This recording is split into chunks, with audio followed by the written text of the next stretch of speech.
My people, munajua passport ya Kenya inakuanga among one of the most powerful passports on planet Earth.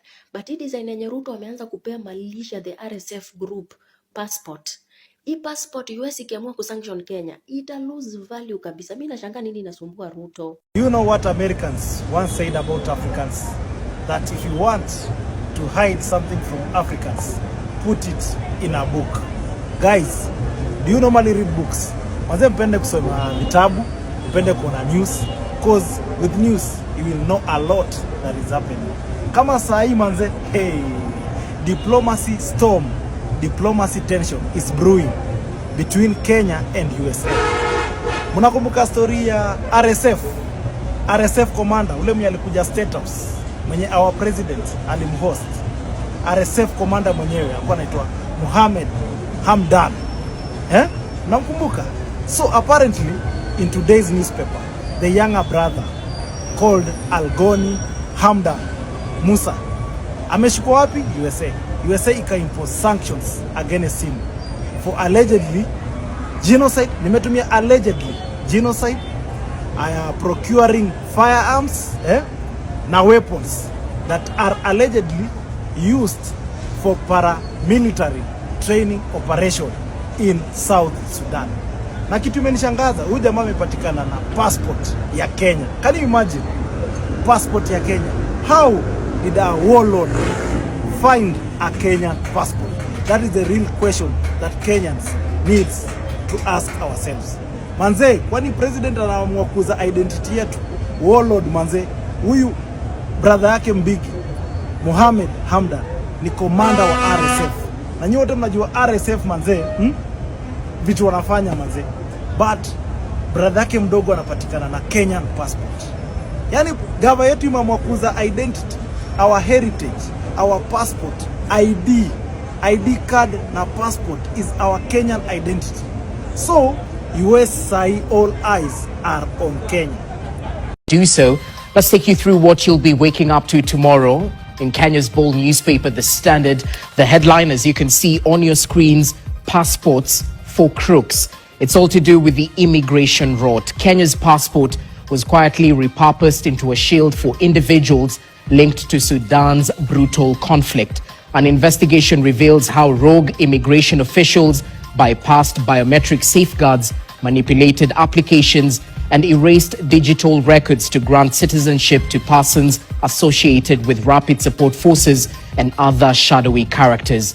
With children's identities reportedly used as decoys and approvals traced to senior authorities, the unfolding scandal shows how the country's sovereignty was traded for money and favors. That's a story you can't afford to miss, even after we broke it just yesterday. And we have some of the individuals on the spot on the front page. Director General of Immigration Services, Evelyn Cheluget, is on the spot, even as Mohammed Hamdan Dagalo Musa, alias Hemeti, and his younger brother, Mohammed Hamdan Dagalo, are said to have acquired Kenyan passports. And guess who is on the list waiting for the document? Controversial businessman Wicknell Chivayo.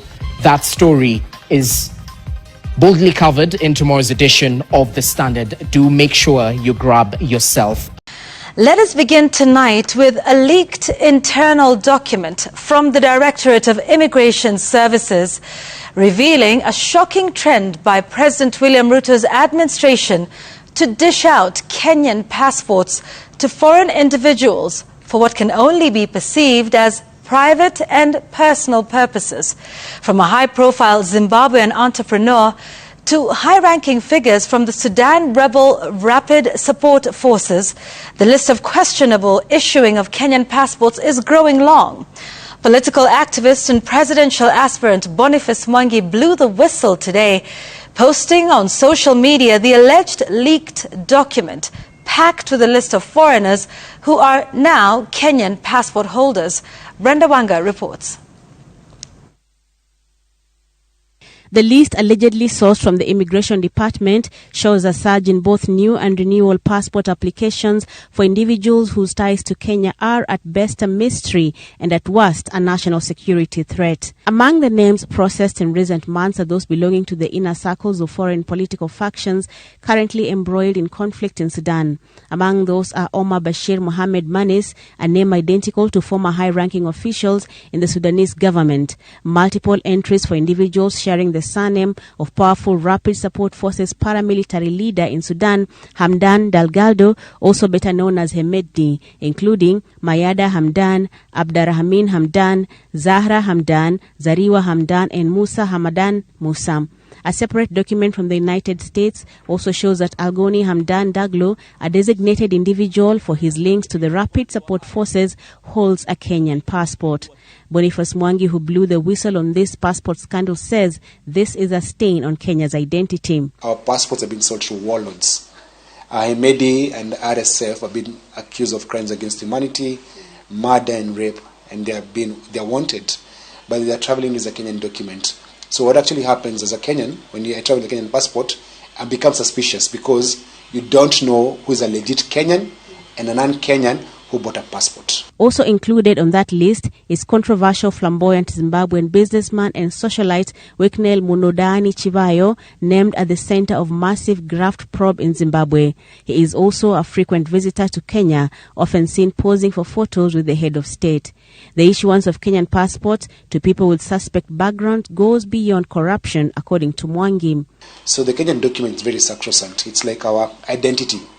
Now, our government is selling our identity to foreigners for maybe the price of beans, or I don't know what's the reason why they're selling the passports to foreigners. According to Mwangi, these individuals were issued passports unprocedurally.